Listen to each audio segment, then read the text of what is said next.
think of ancient African wealth, of power and unimaginable riches, one name probably pops into your head: Egypt. It's the land of pharaohs, colossal pyramids, and golden masks that have dazzled the world for generations. For a long time, it seemed like the story of African greatness was written exclusively in hieroglyphs along the Nile. But that's not even close to the full story. It's a version of history that has pushed other, equally spectacular stories into the shadows, leaving them buried not just by sand, but by design. What if I told you that 1,000 years ago, far to the south, another kingdom was rising? A city built not on the Nile, but where two other great rivers meet. This was a civilization that plugged into a global trade network, one so vast that goods from as far away as China found their way into the heart of southern Africa. This kingdom was built on a mountain of gold, a city whose wealth was legendary. And yet, its story, and the incredible proof of its existence, was almost completely erased from history. This is the story of a lost African city that could rival the riches of Egypt. This is the story of Mapungubwe. How does a civilization that dominated global trade, mastered the art of gold, and built the first ever kingdom in southern Africa just vanish? And when it was rediscovered, what secrets did it reveal that were so explosive that they threatened to tear down a century of carefully constructed lies? To get Mapungubwe, you first have to picture the land. We're in the far north of modern-day South Africa, in a sweeping, sun-scorched savanna where the great Limpopo and Shash rivers come together. This is a place of giant baobab trees that look like ancient, sleeping gods, and dramatic sandstone hills that jut out of the earth like natural fortresses. For centuries, this meeting of rivers was a place of immense power, not just in a political sense, but spiritually. The fertile floodplains were perfect for growing crops like sorghum and millet, and the huge grasslands were ideal for grazing the massive herds of cattle that were the ultimate status symbol in southern Africa. It was right here, between the 11th and 13th centuries, that Mapungubwe thrived. And it wasn't just a village. It was southern Africa's first indigenous state, a complex society on a scale the region had never seen. At its peak, the capital city was a bustling metropolis home to an estimated 5,000 people. From this strategic spot, its rulers controlled the flow of two of the medieval world's most prized commodities, ivory and gold. So if Mapungubwe was so powerful and important, why did it become a lost city? Why don't we talk about it in the same breath as Cairo or Luxor? The answer is complicated and uncomfortable. After Mapungubwe began to decline in the late 1200s, its memory faded, kept alive only in the stories of local people who came to see its main hill as a sacred and forbidden place, the Hill of the Jackals. It slept there for centuries, its secrets safe in the earth. But when whispers of stone ruins in southern Africa reached European colonists in the early 20th century, the prevailing racist ideology couldn't handle the truth. The entire colonial and, later, apartheid narrative was built on the lie of an empty land, a justification for European superiority. The existence of a powerful, organized, and wealthy black kingdom that existed centuries before Europeans arrived wasn't just an inconvenient fact. It completely shattered the myth they were building their power on.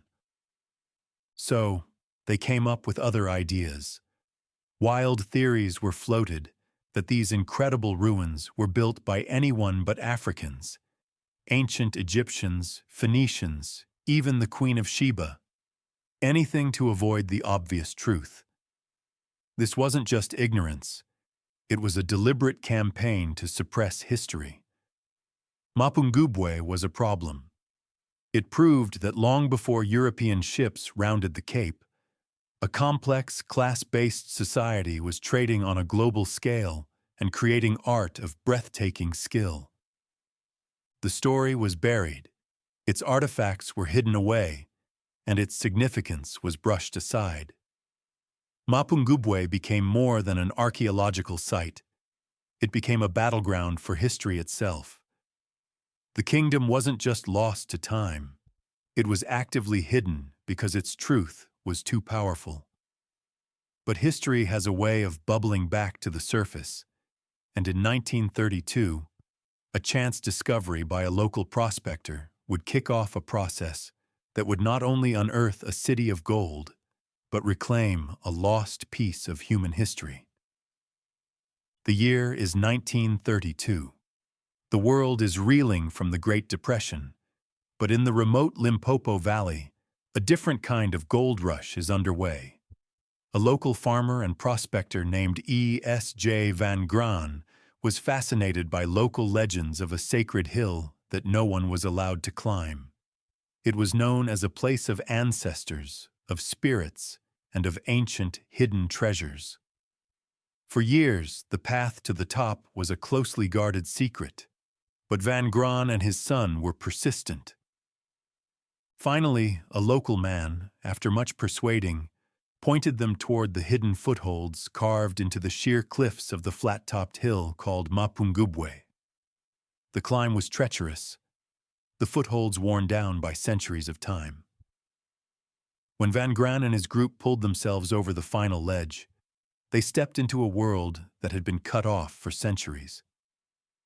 The top of the hill was covered in signs of a forgotten civilization. They found bits of pottery, rusted iron tools, and strange glass beads scattered everywhere.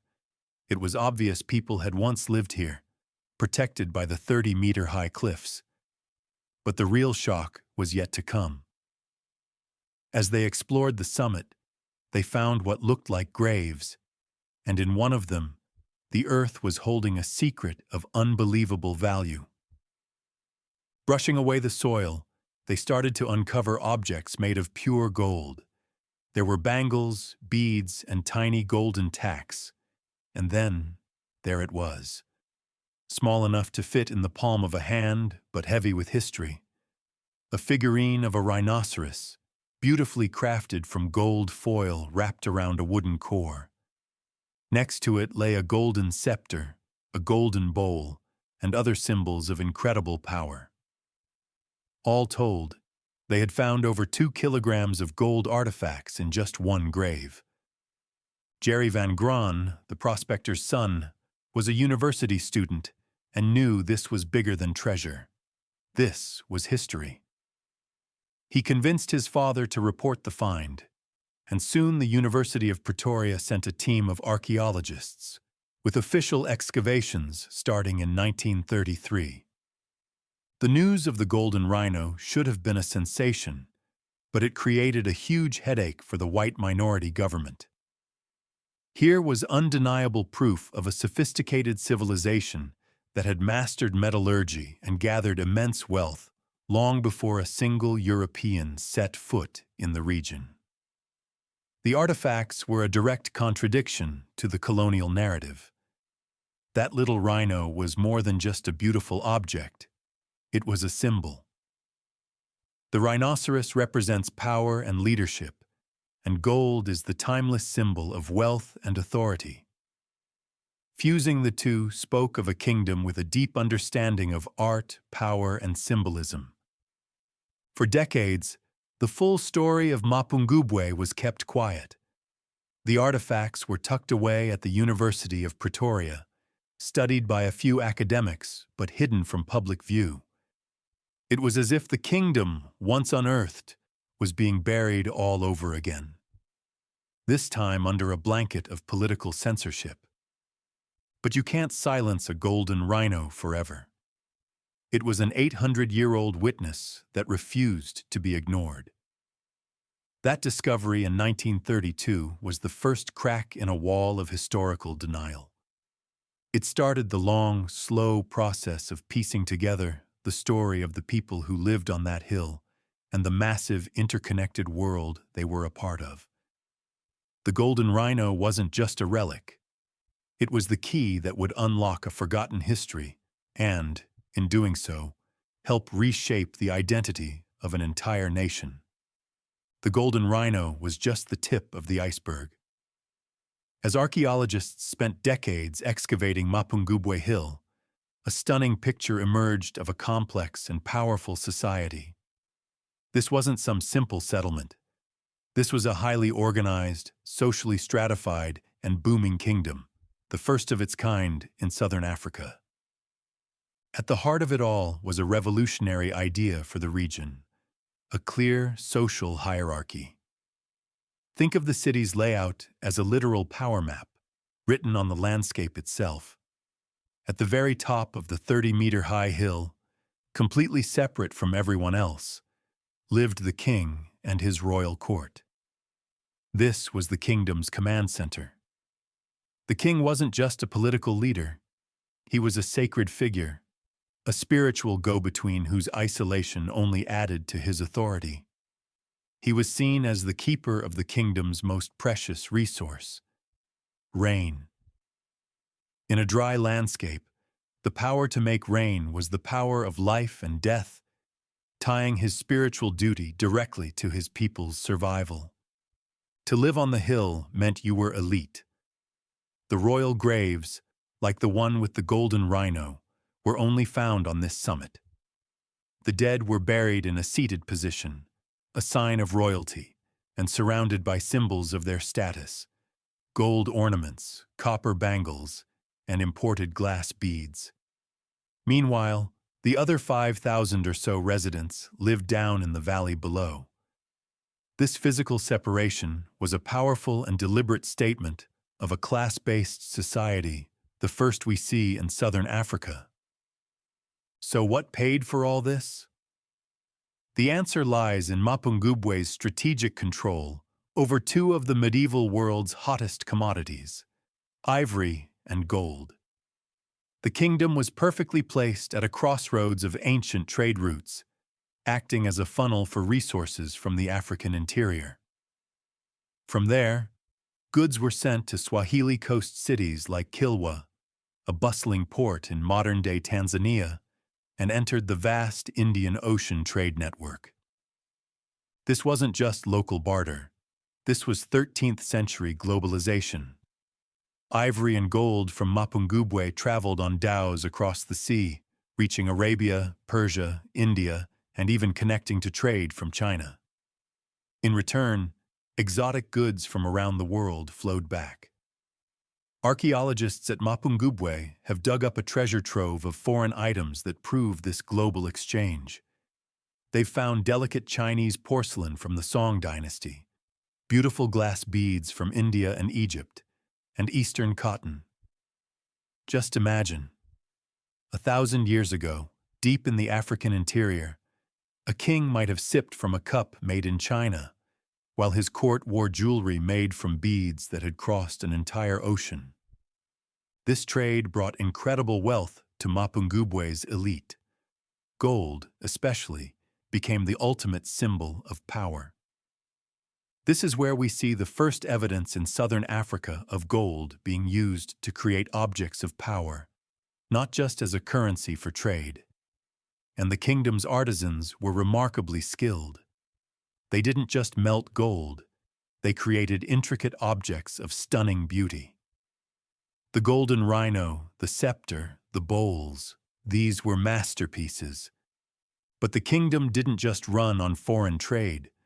The backbone of daily life was farming and cattle. The fertile floodplains of the Limpopo and Shash rivers supported crops of sorghum and millet for the large population, while huge herds of cattle were the primary measure of wealth and political might. For about 200 years, from around 1075 to the late 1200s, the kingdom of Mapungubwe was an absolute powerhouse. It was a complex state with a sacred king, a booming economy, and a rich material culture. It challenges every outdated idea of a primitive, isolated Africa. Mapungubwe was connected, It was wealthy and it was powerful, but even the greatest kingdoms can fall. And by the year 1300, this vibrant city fell silent, its people gone, its hilltop palace abandoned. The question that has haunted archaeologists for decades is, why? How does a kingdom at the peak of its power, a hub of international trade and culture, just fade away? By the start of the 14th century, Mapungubwe was abandoned. The fires went cold, the markets were empty, and the great hilltop palace was left to the wind. The fall of Mapungubwe is one of history's great puzzles, and while there's no single answer, a few key factors likely conspired to end southern Africa's first great kingdom. One of the strongest theories points to something no king could control: the climate. Mapungubwe's rise happened during a time known as the medieval warm period, which brought wetter, warmer weather to the region. But around the year 1300, the climate shifted. The world entered a cooler, drier phase called the Little Ice Age. For Mapungubwe, this change would have been catastrophic. Rainfall dropped, leading to long droughts. The fertile floodplains would have dried up, crops would have failed, and the grasslands that fed their precious cattle would have withered. This environmental crisis would have struck at the very heart of the king's authority. Remember, a huge part of his power came from his sacred role as a rainmaker. As the rains failed, so too would his people's faith in him. The social glue holding the kingdom together would have begun to dissolve. A second, equally powerful factor was shifting trade. Mapungubwe's wealth was built on controlling the trade routes for gold and ivory, but trade is never static. By the late 13th century, a new power was rising to the north, in what is now Zimbabwe, the Kingdom of Great Zimbabwe. It seems the center of gold production and trade started to move away from Mapungubwe's control. Great Zimbabwe may have started as a rival, but it soon eclipsed its southern neighbor. The trade routes, like a river finding a new path, began to bypass Mapungubwe, flowing instead toward this new northern powerhouse.